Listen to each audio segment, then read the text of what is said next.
할렐루야. 오늘도 예배 자리에 나오신 여러분을 환영합니다. 우리 이 시간에 함께 사도신경 하심으로 2020년 10월 18일 중고등부 예배 시작하도록 하겠습니다. 사도신경 하겠습니다. 나는 전능하신 아버지 하나님 천지의 창조주를 믿습니다. 나는 그의 유일하신 아들 우리 주 예수 그리스도를 믿습니다.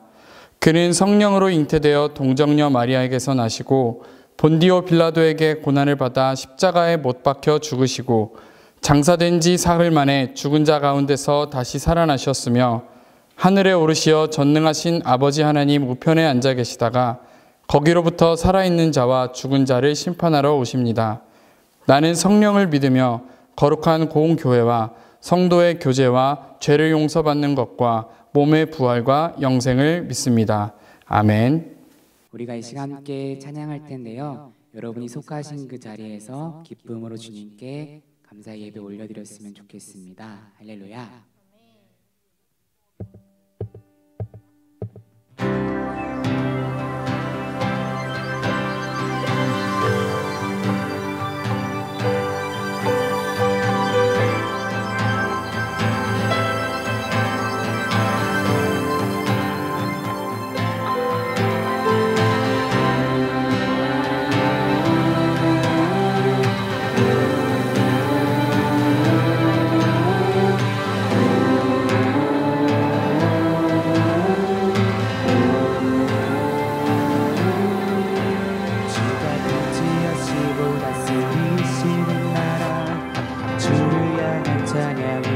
주지 않는 고통과 아픔이 없는 하나님 나라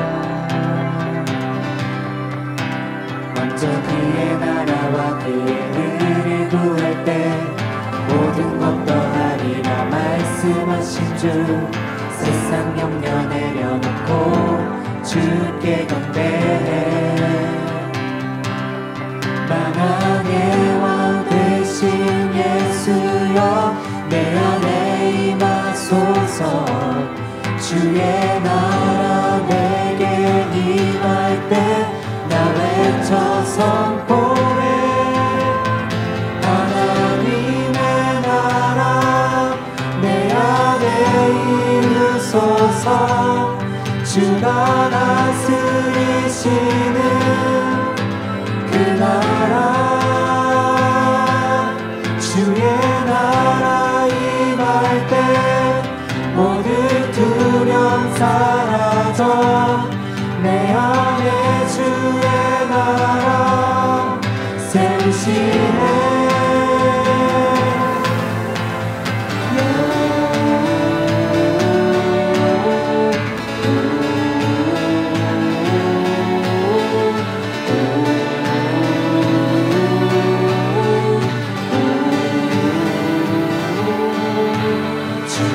지하시고 다스리시는 나라 주를 향한 찬양이 멈추지 않는 고통과 아픔이 없는 하나님 나라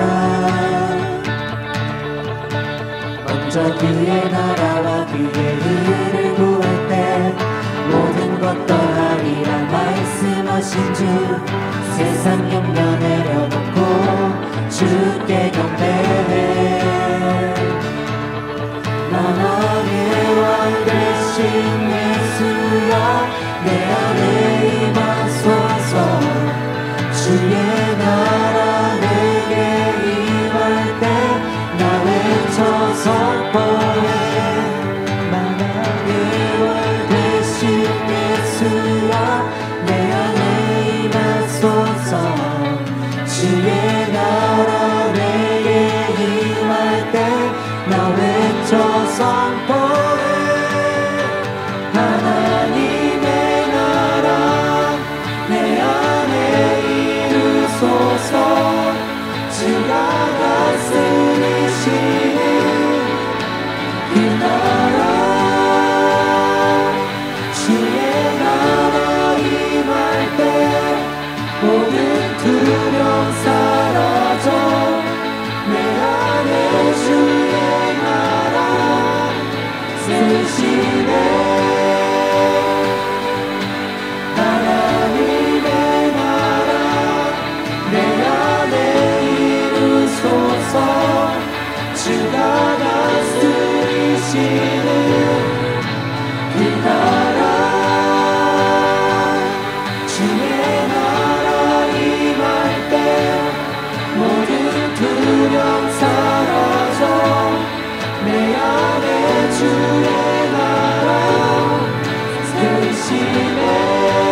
기대치 않았던 낮은 이 땅 가운데서 그 나라 시작되었네. 그 나라 오늘 이곳에 우리 살아가는 곳에 먼 곳에 있지 않네. 주가 일하시는 곳에 여전히 소망이 있네. 주께 포기란 없네.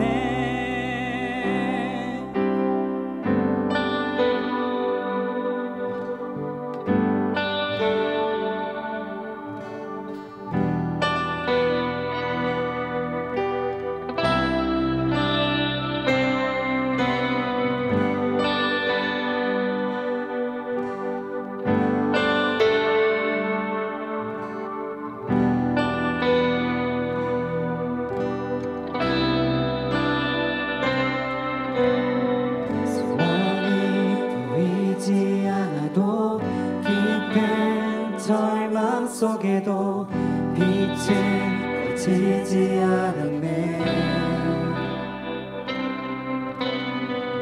누구도 기대치 않았던 낮은 이 땅 가운데서 그 나라 시작되었네.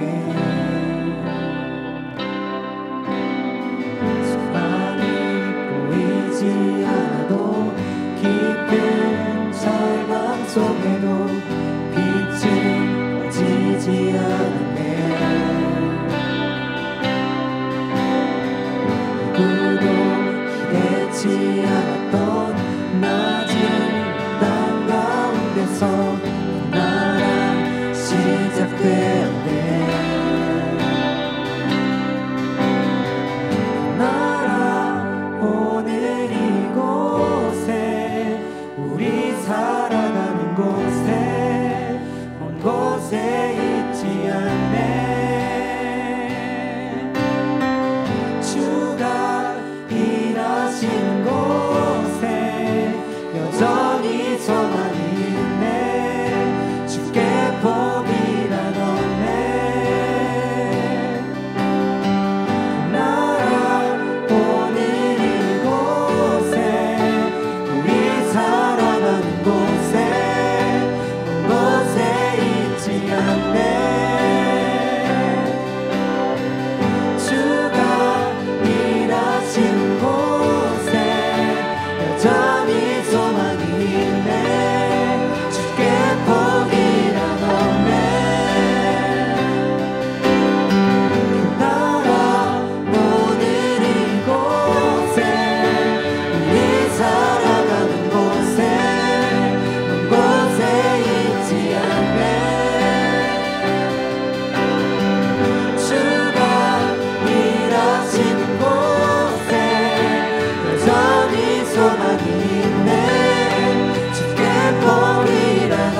기도하겠습니다. 하나님 아버지 감사합니다. 오늘도 주일을 허락하시고 또 이렇게 모여서 함께 예배하게 하심을 감사합니다. 우리가 온라인으로 예배를 드리지만 주님 전심으로 예배드리게 하시고 이 예배를 통해서 주시는 하나님의 위로와 사랑과 은혜를 누리는 시간 되게 도와 주시옵소서. 감사드리며 예수님 이름으로 기도합니다. 아멘. 봉헌 및 기도하는 시간입니다. 화면 하단에 기재된 이 계좌번호를 통해서 마음을 담아 하나님께 예물을 보내주시기를 바랍니다.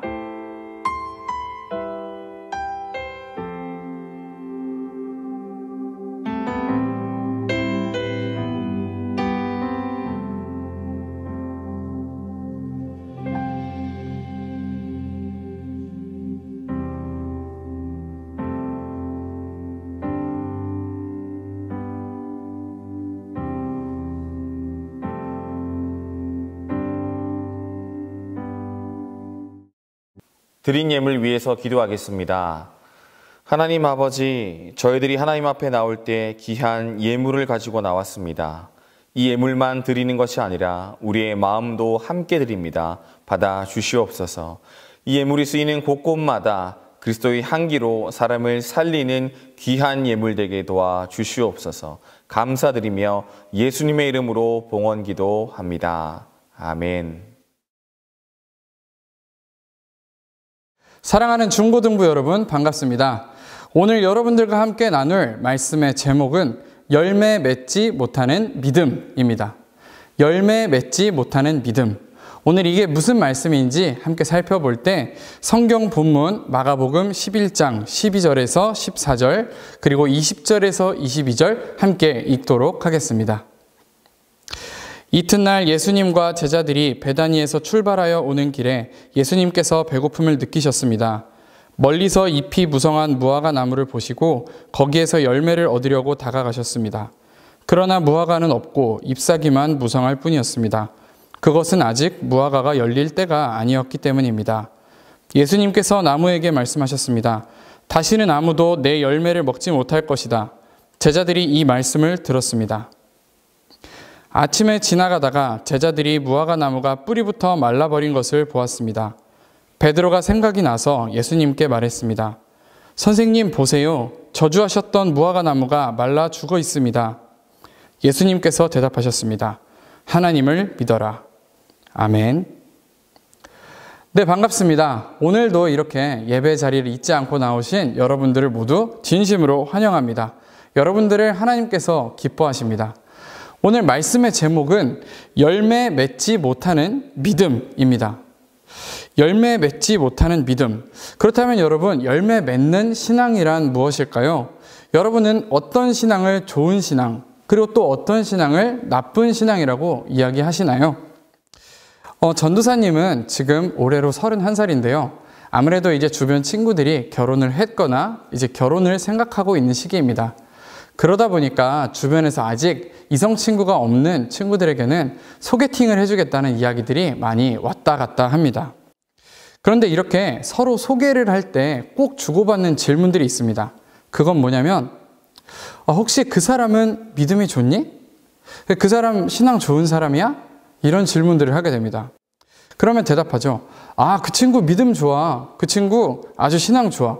교회 매주 열심히 나가고 또 교회에서 청년부 회장도 하고 뭐 인스타그램에 보면 성경 말씀도 올리고 큐티도 매일 하고 그리고 그 친구 집안이 계속 예수님을 믿는 집안이라고 하더라고. 이렇게 말하면 대부분 대답합니다. 그렇구나. 믿음 좋은 사람이네. 이렇게 이야기를 합니다. 여러분은 이 대화를 어떻게 생각하십니까? 신앙 좋아? 믿음 좋아? 하는 질문에 대답을 한다고 교회를 나가고 교회에서 어떤 자리를 맡고 있고 또 집안이 믿는지 안 믿는지 인스타그램에 얼마나 큐티를 올리는지 그런 이야기들을 했는데요. 과연 그런 것이 좋은 믿음의 지표가 될 수 있을까요? 여러분들은 어떤 신앙이 정말 좋은 신앙이라고 생각하시나요? 우리 오늘 말씀의 내용을 함께 살펴보기를 원합니다. 예수님이 어느 날 제자들과 함께 길을 걷고 계셨습니다. 그런데 갑자기 예수님께서 배가 고프신 거예요. 그런데 보니까 저쪽에 커다란 무화과 나무가 있는데 아주 잎사귀가 풍성하게 있는 것이 보기 좋은 떡이 먹기도 좋다고 뭔가 풍성하고 탐스러운 열매가 맺혀 있을 것 같은 것입니다. 예수님이 나무에 다가가셨습니다. 그리고는 열매를 찾으셨습니다. 그런데 웬걸? 그곳에는 열매가 단 한 개도 없는 것이었습니다. 멀리서 보았을 때 보였던 아주 풍성한 그 나무의 잎사귀, 그것이 그 나무의 전부였던 것입니다. 풍성한 열매들을 기대했는데 기대에 못 미치는 그 나무 열매가 없는 그 나무를 보자 예수님이 화가 나셨습니다. 그리고는 그 나무를 저주하셔서 다시는 열매를 맺지 못하는 나무로 만들어버리고 말으셨습니다. 예전에 한창 중고나라 벽돌 사건이 유행했는데요. 알고 계시나요? 비싼 돈을 내고 핸드폰이나 전자기기를 주문했는데 막상 받아본 택배를 열어보니까 그곳에 그냥 무게만 비슷한 벽돌이 있는 거예요. 너무나 좋은 물건을 기대하고 돈을 지불했는데 벽돌만 그 택배 안에 있는 것입니다. 만약에 여러분들이 이 벽돌 택배를 받는다고 하면 기분이 어떨까요? 저 같으면 막 화나고 승질나고 막 그랬을 거예요. 기껏 엄청 좋은 물건인 줄 알고 막 그렇게 광고는 다 해놓고 진짜 택배를 받았는데 벽돌이라니요. 속은 것도 속은 것이지만 내가 많이 기대했던 그 기대가 무너졌기 때문에 정말 분노를 금할 수가 없을 것입니다. 우리가 살다 보면 이런 경우를 종종 마주치게 됩니다. 마치 과대 포장된 과자가 아주 뭔가 대단한 것이 있는 줄 알고 열었는데 그 안에 아주 초라한 것이 들어있는 것처럼 무화과 나무를 보는 예수님의 심정 또한 그랬습니다. 잎사귀가 풍성하길래 그 안에 열매가 있을 것이라고 기대했지만 그 안에 열매는 한 개도 없었고 잎사귀만 풍성했었던 것이죠. 예수님은 분노하셔서 무화과 나무를 저주하셔서 말라버리게 하셨습니다. 그런데 여러분, 이 본문을 보면서 저는 이해가 되지 않는 것이 있었습니다. 그것은 바로 예수님의 태도였습니다. 무화과 나무에 열매가 없는 것이 당연한 시기입니다. 팔레스타인 지방에서는 무화과 나무가 3월에 잎사귀를 맺기 시작하고 6월에서 7월이나 되어야 열매가 맺힙니다. 그런데 예수님께서 이 열매를 찾았던 그 시간은 6월절 근처인 4월이었습니다. 그러니까 무화과 나무로서는 열매가 없는 것이 너무너무나 당연한 시기였던 것입니다. 그런데도 불구하고 그 무화과 나무에 열매가 없다고 그 무화과 나무를 저주하여 말라버리게 하신 것입니다. 어떻게 보면 예수님의 인성이 좀 이상한가? 나쁜가? 하고 생각될 정도입니다. 하지만 여러분, 오늘 성경을 조금 더 이 마가복음 11장을 깊이 읽어보면 예수님께서 진짜 화내신 이유를 알게 됩니다. 우리 11장 15절에서 17절을 함께 읽도록 하겠습니다. 예수님과 제자들이 예루살렘에 왔습니다. 예수님께서 성전에 들어가셔서 성전에서 사고 파는 사람들을 내쫓으셨습니다. 그리고 돈 바꾸어 주는 사람들의 책상과 비둘기 파는 사람들의 자리를 뒤엎으셨습니다. 예수님께서 그 누구도 물건을 가지고 성전의 뜰을 가로질러 가지 못하게 하셨습니다. 그리고 사람들을 가르치셨습니다. 성경에 이렇게 쓰여 있다. 나의 집은 모든 민족의 기도하는 집이라고 불릴 것이다. 그런데 너희는 강도의 소굴로 바꾸었다. 오늘 마가복음 11장에서 무화과 나무를 마주하신 예수님이 바로 그 다음 이어서 가신 곳은 예루살렘 성전이었습니다. 그곳에서 예수님은 비둘기 파는 자와 돈 바꾸는 자들의 상과 의자를 채찍질로 뒤엎으셨습니다. 그리고는 이곳은 만민의 기도하는 곳인데 너희가 강도의 소굴로 만들었구나 하면서 답답해하면서 분노하셨습니다. 당시 유대인들은 하나님께 제사를 드리는 규칙이 있었습니다. 그것은 하나님께 드려지는 예물은 그 어떤 것보다 깨끗하게 상처 하나 없이 구분해서 드려야 한다는 것이었죠. 그러다 보니까 제물로 드릴 가축을 선정할 때 아주 까다롭게 선정했습니다. 상처가 있는가 없는가, 수컷인가 암컷인가, 내장에 붙은 기름은 떼어냈는가 아닌가, 이렇게 하나님께 드리는 제물을 고르는 과정이 아주 까다로웠습니다. 심지어 그렇게 제물을 고르고 골라서 성전에 가지고 오다가 조금이라도 이 제물에 상처가 나면 성전 근처에서 다시 돈을 내고 제물을 구입하기도 했습니다. 이런 극성스러운 모습이 사람들에게는 아주 거룩하고 신실한 믿음의 모습처럼 보였을 것입니다. 사람들은 이 백성의 이런 제사에 대한 열심을 보고 이들이 정말 하나님을 높이고 사랑하는 사람들이라는 것을 느끼게 되었습니다. 그러다 보니까 평상시에 잘 생활하고 하는 것보다도 얼마나 제사를 잘 드리고 거룩하게 드리느냐가 하나님에 대한 신앙생활의 지표처럼 여겨졌던 것입니다. 그런데요, 예수님의 생각은 달랐습니다. 아무리 하나님 앞에서 좋은 재물을 가지고 예배를 드린다고 한들, 아무리 하나님 앞에 거룩하게 구별된 재물을 가지고 온다 한들, 정작 삶 속에서 다시 똑같이 하나님을 잊어버리고 그냥 범죄하고 죄를 짓고 살아가는 그 백성들의 모습을 가지고 있다면 예수님은 그것은 참된 신앙이 아니라고 보신 것입니다. 정작 진짜 중요한 하나님을 향한 믿음과 사랑, 그것은 멀리한 채로 그저 좋은 재물만 드리는 것이 신앙의 전부인 양 생각하면서 요란스럽게 재물을 바치던 그 모습을 예수님은 미워하셨던 것입니다. 그래서 예수님은 돈 바꾸는 자들의 상과 비둘기 파는 자들의 의자를 뒤엎으셨습니다. 잎사귀만 무성한 무화과 나무, 바로 이것이 이스라엘 백성들의 모습이었습니다. 겉으로는 화려하지만 속은 텅 비어서 아무런 열매도 없는 그들의 모습, 예수님은 그것을 보신 것입니다. 오늘날 우리가 신앙생활을 하면서 살아가다 보면 때로 우리 마음이 텅 비어버린 것만 같이 느껴질 때가 있습니다.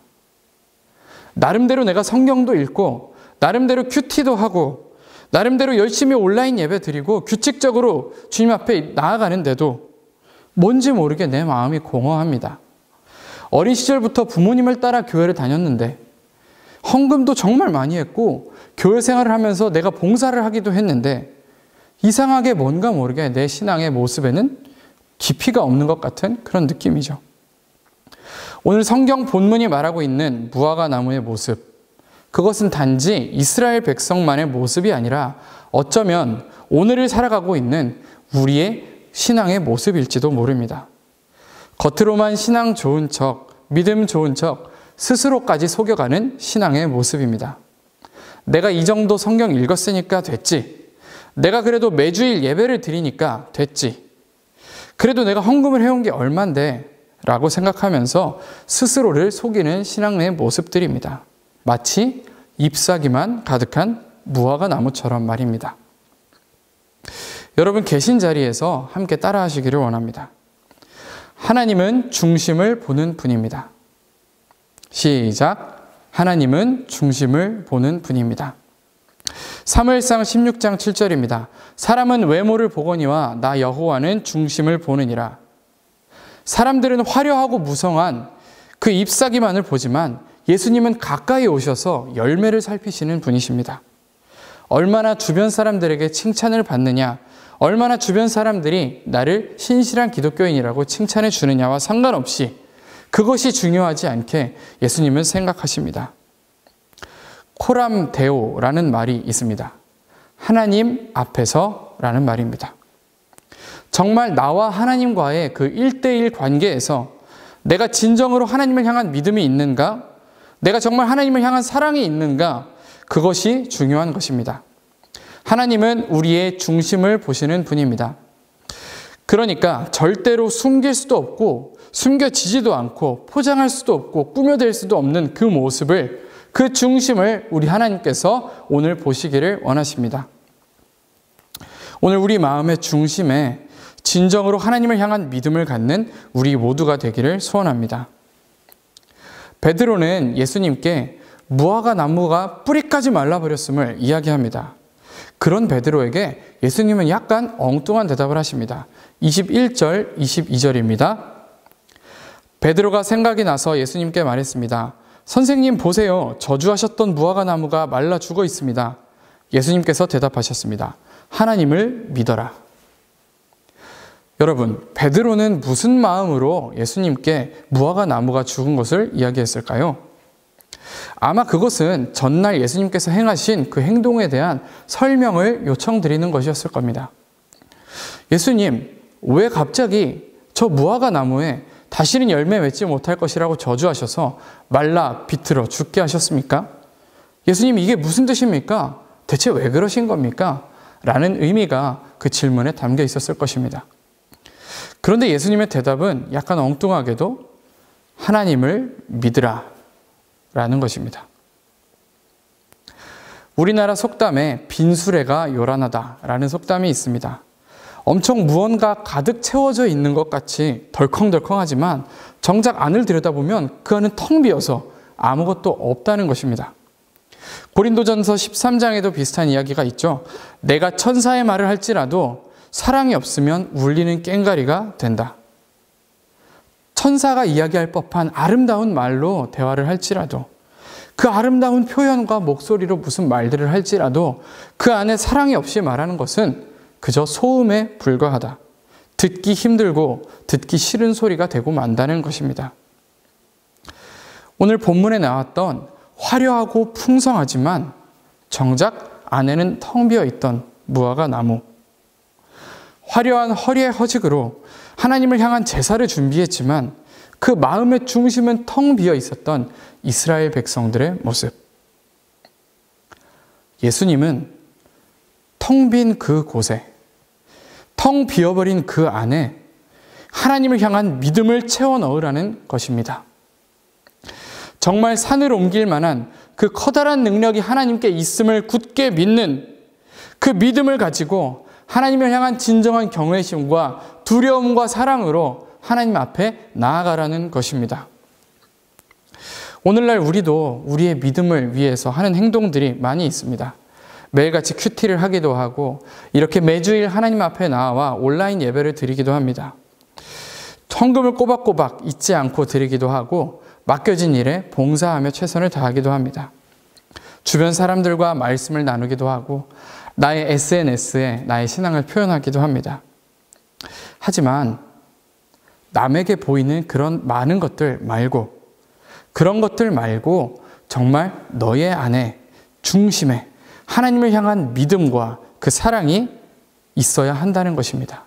그 마음의 중심에 하나님을 향한 사랑과 믿음을 채워 넣으라는 것입니다. 그럴 때의 진정으로 우리가 드리는 모든 행동들과 우리가 드리는 모든 제사와 예배들이 진정한 열매 맺는 제사가 되는 것입니다. 하나님을 믿는 그 믿음이 우리 마음의 중심에 진정으로 위치할 때에, 그때에야 비로소 우리의 모든 신앙생활은 열매를 맺는 신앙이 되는 것입니다. 요한복음 15장 16절입니다. 너희가 나를 택한 것이 아니요 내가 너희를 택하여 세웠나니 이는 너희로 가서 열매를 맺게 하고 또 너희 열매가 항상 있게 하여 내 이름으로 아버지께 무엇을 구하든지 다 받게 하려 함이라. 아멘. 사랑하는 거룩한 빛 광성교회 중고등부 여러분, 하나님께서 우리를 지으신 목적은 열매를 맺는 것입니다.